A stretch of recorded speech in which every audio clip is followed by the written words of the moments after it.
बिस्मिल्लाहिर्रहमानिर्रहीम। मैं हूं उमर हयात खान और आप देख रहे हैं मेरा ऑफिशियल यूट्यूब चैनल। आज 5 फरवरी है, दिन है जुमेरात का और शाबानुल मुअज़्ज़म की जो है अब वो आज 16 तारीख है। नाज़रीन, आज के वीलॉग में हमने बात करनी है कि तहरीक लब्बैक पाकिस्तान के जो रहनुमा गिरफ्तार हुए थे, उन गिरफ्तारियों के बाद अब जो है वो बाकायदा तौर पर उनकी गिरफ्तारियां जो हैं वो शो की जा रही हैं। इस्लामाबाद से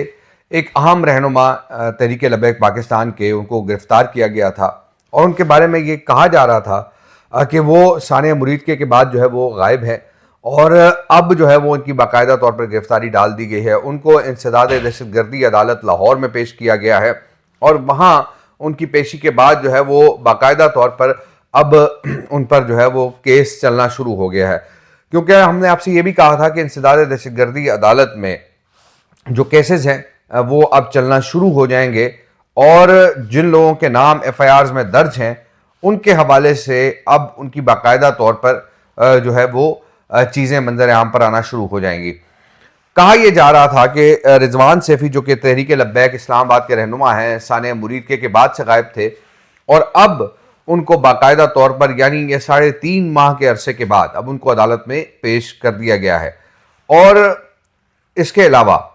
साद हुसैन रिजवी, जिन पर तकरीबन कोई 55 मुकदमात दर्ज हैं, जिनकी तफसीलात हमारे पास मौजूद हैं। अनस रिजवी पर भी 55 मुकदमात दर्ज हैं,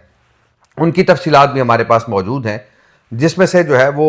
44 मुकदमात जो हैं वो शेखुपुरा में दर्ज हैं और इसके साथ साथ 11 मुकदमात लाहौर में दर्ज हैं और ये तमाम मुकदमात इंसदाद दहशतगर्दी एक्ट के तहत दर्ज किए गए हैं। और अब जो भी तहरीक लब्बैक पाकिस्तान के लोग हैं, मुरीद के वाक़े में मौजूद थे, उन पर इंसदाद दहशतगर्दी के एक्ट के तहत जो है वो मुकदमात दर्ज किए गए हैं। मसला ये है कि अब आहिस्ता आहिस्ता जो है वो बातें जो है वो निकलना शुरू हो रही हैं, आहिस्ता आहिस्ता चीज़ें बेहतर होना शुरू हो रही हैं और वो रहनुमा या वो कारकुनान जिनके हवाले से ये कहा जा रहा था कि वो तहरीक लब्बैक पाकिस्तान के लोग हैं लेकिन वो गायब हैं, मंजर आम पर नहीं हैं, अब बाकायदा मंजर आम पर उनको लाया जा रहा है। इसके अलावा आज के इस वीलॉग में हम बात करेंगे कि शहीर सियालवी, जिनकी पाकिस्तान नजरियाती पार्टी है, वो तहरीक लब्बैक पाकिस्तान के हवाले से क्यों इतना जो है वो बात कर रही है। तो इस हवाले से अगर देखा जाए तो शहीर सियालवी पाकिस्तान नजरियाती पार्टी को लीड करते हैं, एक नौजवान रहनुमा हैं। जाहिर है किसी के कहने पे उन्होंने तहरीक लब्बैक पाकिस्तान के हवाले से कोई बात की है और इसीलिए अब उनकी जो पार्टी के लोग हैं जो सोशल मीडिया पर, वो भी तहरीक लब्बैक पाकिस्तान पर तनकीद करते हुए नजर आते हैं। अब चीज़ें जो है वो बेहतर होना शुरू हो चुकी हैं और लेकिन दूसरी जानिब ऐसे लोगों को लॉन्च किया जा रहा है तहरीक लब्बैक के खिलाफ जो लोग बहुत हुकूमत के या मुक़्तदर हलकों के करीब समझे जाते हैं। मैं एक बात आप तमाम दोस्तों को बता दूं कि इससे कोई भी फर्क नहीं पड़ेगा, तमाम मामलात स्मूथली चलेंगे। और एक और खबर जो मेरे पास है, जो मैं आपको दूंगा आज के इस वीलॉग में, वो भी बड़ी इंपॉर्टेंट है। उस खबर की इंपॉर्टेंस ये है कि जो हुकूमत और टीएलपी के दरमियान मुज़ाकरात हो रहे थे या फिर मुफ्ती मुनीबुर रहमान और उनके वफ्द के दरमियान मुज़ाकरात या बातचीत हो रही थी, उस हवाले से अहम पेशरफ जो है वो सामने आई है। आज क्योंकि वज़ीर आज़म बहुत बिजी हैं, इंटरनेशनल जो डिग्निटरीज हैं वो इस वक्त पाकिस्तान का दौरा कर रहे हैं। कल जो है वो काज़िक वफ्द ने दौरा किया, आज उज़्बेकिस्तान के सदर जो है वो पाकिस्तान का दौरा कर रहे हैं। लेकिन आइंदा आने वाले हफ्ते में जो डेवलपमेंट्स हैं वो बड़े पैमाने पर होनी है और इसीलिए अब हमें ये लग रहा है कि चीज़ें बेहतर होंगी। लेकिन मसाइल फिर भी वही हैं। मसाइल यही हैं कि तहरीक लब्बैक के जो लोग हैं वो तशवीश में मुब्तला हैं कि हाफिज साद रिजवी और हाफिज अनस रिजवी जो है वो कहाँ हैं। ये जाहिर एक तशवीश है, लेकिन एक अच्छी खबर इसमें जाहिर है आई है और ज़रा ये बता रहे हैं कि तहरीक लब्बैक पाकिस्तान के रहनुमा जो तहवील में थे, जिनकी गिरफ्तारी शो नहीं की गई थी, उनके हवाले से यह नहीं बताया गया था कि वो गिरफ्तार हैं या नहीं हैं। अब उनकी गिरफ्तारी शो की जा रही है, लेकिन जो खबर है वो ये है कि उनकी गिरफ्तारी इस ज़िम्न में शो की गई है कि उन पर प्रेशर डाला गया कि वो तहरीक लब्बैक पाकिस्तान के खिलाफ या तहरीक लब्बैक पाकिस्तान छोड़ने की एक प्रेस कॉन्फ्रेंस कर दें। अब मेरी जो इतलात है उसके मुताबिक वो रहनुमा तहरीक लब्बैक पाकिस्तान छोड़ने पर राजी नहीं है। ये एक बड़ी खबर है कि उन्होंने जो प्रेशर है उस प्रेशर को नहीं लिया और उन्होंने अपनी जमात छोड़ने से जो है वो इनकार कर दिया है और उन्होंने तहरीक लब्बैक पाकिस्तान के साथ अपना जो ताल्लुक है उस ताल्लुक को आगे बढ़ाना है। और इसीलिए ये जो रिजवान सैफी हैं इनको लाहौर की इंसदाद दहशतगर्दी अदालत में पेश किया गया और इसके साथ साथ अब वो दूसरे लोग जो तहरीक लब्बैक पाकिस्तान से जिनका ताल्लुक है और वो मुरीद के वाक़े में उनके खिलाफ FIRs दर्ज की गई हैं, अब उनको बाकायदा तौर पर पेश किया जाएगा और ये बड़ी अहम खबर है। अब क्योंकि हम आहिस्ता आहिस्ता देख रहे हैं कि चीज़ें बेहतर हो रही हैं और बातचीत का अमल जो है वो अगरचे इस हवाले से बाज़ाब्ता इजलास नहीं हो रहे, लेकिन बैकडोर जो है वो बातचीत जारी है, गैर रस्मी बातचीत जारी है और उस गैर रस्मी बातचीत में भी हम ये देख रहे हैं कि डेवलपमेंट्स हो रही हैं, कुछ रिलीफ मिल रहा है और ये इसलिए मिल रहा है क्योंकि हुकूमत को ये पता चल चुका है कि तहरीक लब्बैक पाकिस्तान जो है वो एक सियासी मजहबी कुव्वत है। मैंने आपसे 5-6 दिन कबल ये बात की थी, अपने वीलॉग में कहा था कि हुकूमत ने तहरीक लब्बैक पाकिस्तान को सियासी मजहबी कुव्वत जो है वो तस्लीम कर लिया है और मेरी ये कोशिश होगी कि मैं वजीर मुमलिकत बराए दाखिला तलाल चौधरी जिनकी सरबराही में कमेटी बनाई गई है उनसे इस हवाले से बातचीत करूं और फिर उसको अपने सोशल मीडिया अकाउंट पे अपलोड करूं, तो ख़ास तौर पे तहरीक लब्बैक के हवाले से। तो अब चीज़ें जो हैं वो सेटल डाउन होना शुरू हो चुकी हैं। आपको एक और चीज़ भी बता दूं कि तहरीक लब्बैक पाकिस्तान के हवाले से कुछ और लोग हैं जो ये चाहते हैं कि तहरीक लब्बैक पाकिस्तान और हुकूमत के दरमियान एक बड़े पैमाने पर मार्का हो और वो बाकायदा तौर पे इस हवाले से बात भी करते हैं। लेकिन अगर इस वक्त तहरीक लब्बैक के कारकुनों को इश्तियाल दिलाने की जो कोशिश की जा रही है वो तहरीक लब्बैक पाकिस्तान के हक में नहीं है,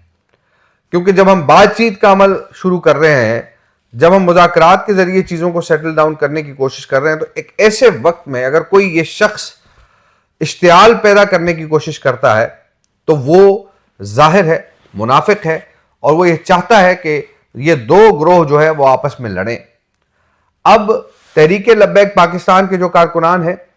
उनकी ये जिम्मेदारी बनती है, या जो रहनुमा है उनकी ये जिम्मेदारी बनती है कि वो मुज़ाकरात के अमल को आगे बढ़ाने के लिए थोड़ा सा जो बयानबाजी या दीगर जो सिलसिलाजात हैं उनको रोक दे। और मुफ्ती मुनीबुर रहमान साहब और उनकी टीम जो कोशिशें कर रही है वो यकीनी तौर पर बड़ी इंपॉर्टेंट है और उन इंपॉर्टेंट कोशिशों को सबोताज ना किया जाए, ना करने दिया जाए। अब मामलात जो हैं अगर बेहतरी की जानिब जा रहे हैं और हुकूमत का एक तबका जो है वो आपके लिए नरम गोशा रखता है, तो इस पर भी थोड़ा सा सोचना चाहिए, क्योंकि आइंदा हफ्ते वजीर आजम से मुफ्ती मुनीबुर रहमान की मुलाकात जो है वो हो सकती है और उसमें शायद एक बड़ा रिलीफ तहरीक लब्बैक पाकिस्तान को मिल जाए, क्योंकि तहरीक लब्बैक पाकिस्तान ये कोशिश कर रही है कि अदालत में ये केस जो है वो अब चल रहा है और